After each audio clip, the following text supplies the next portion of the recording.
Ball handling is a very important part of the game of basketball. First of all, it protects the ball from the other team and allows your team to score. Second of all, it allows you to get anywhere on the court you want to be. And when you can be anywhere on the court because of your ball handling ability, you can cause the opposition all sorts of problems.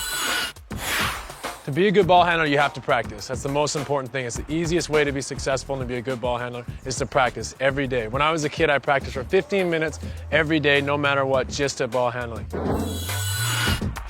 Started off with little fingertip drills just to get your hands warmed up. I dribble the ball with just my fingertips. Sometimes I go to one finger and use all my different fingers just to get warmed up.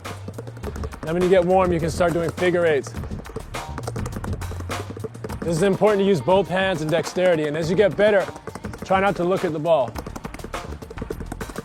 As you continue to develop your skills and to get warmer, you can start just doing different drills like moving the ball side to side and behind you,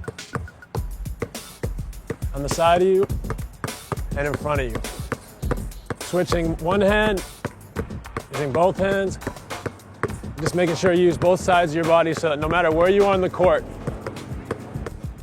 you can handle the ball and get to the spot you want to be, and also to protect the ball from your opponent.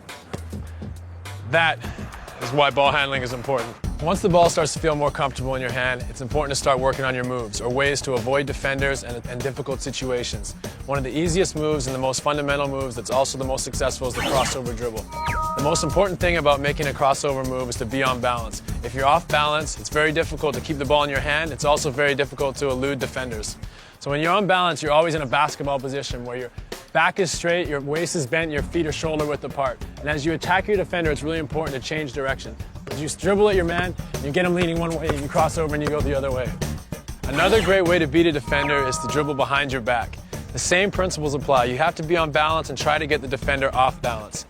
As you get the Felicia thinks she can stop me, but she's been kind enough to allow me to get by her for these drills. As you get the defender leaning one way, you're going to take the ball behind your back and change directions.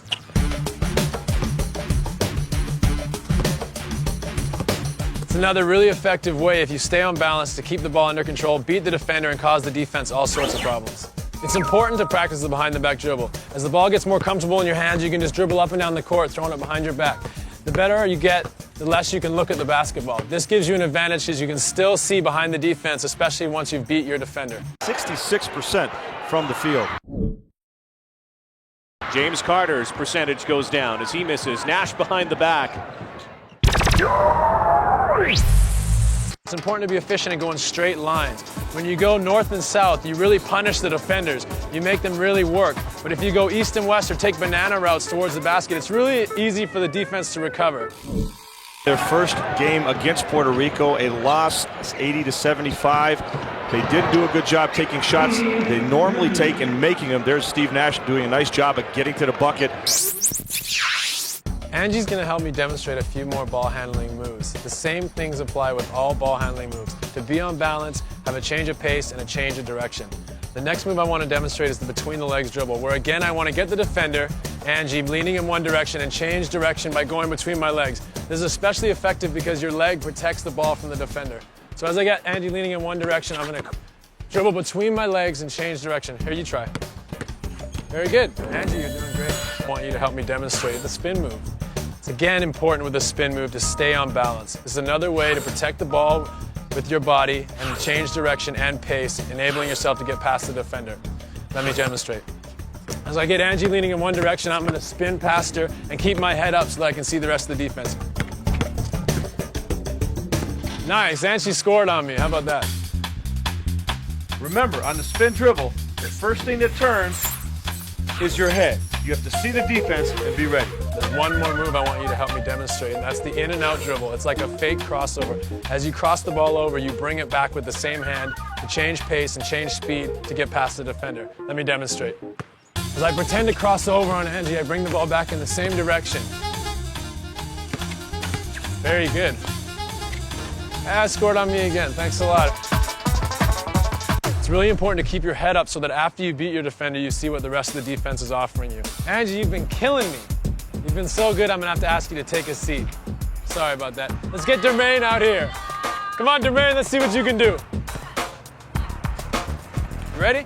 Okay, let's go over the moves again. follow me. I want to see what you got, okay? We're going to work on the crossover between the legs, behind the back. It's important in all these moves to remember to stay on balance. When you're on balance, you have less chance of giving up the basketball. You want to get the defender leaning in one direction and change pace and direction the opposite way.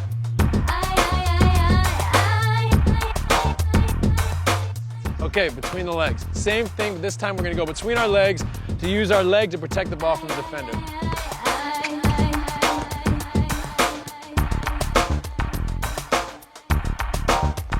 I hear those sneakers squeaking. Sounds good. Okay, the last one, behind the back. Same thing, but now we're going to protect the basketball with our body. We're going to change direction and pace once again.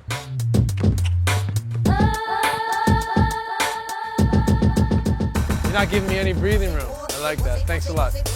I see kids all the time playing basketball, putting the ball on the floor with nowhere to go. They just catch it and put it on the floor, and they haven't gone anywhere. It's really important not to waste your dribble. Use your dribble to get to the basket or to create a shot for your teammates. It's important when you take it in, too, when the defender cuts you off, not to pick up your dribble. A lot of people pick it up and get themselves in trouble. When I take it in and someone cuts me off, I'm going to take it in, keep my balance, take it back out, protect the ball so I can get my teammate a shot.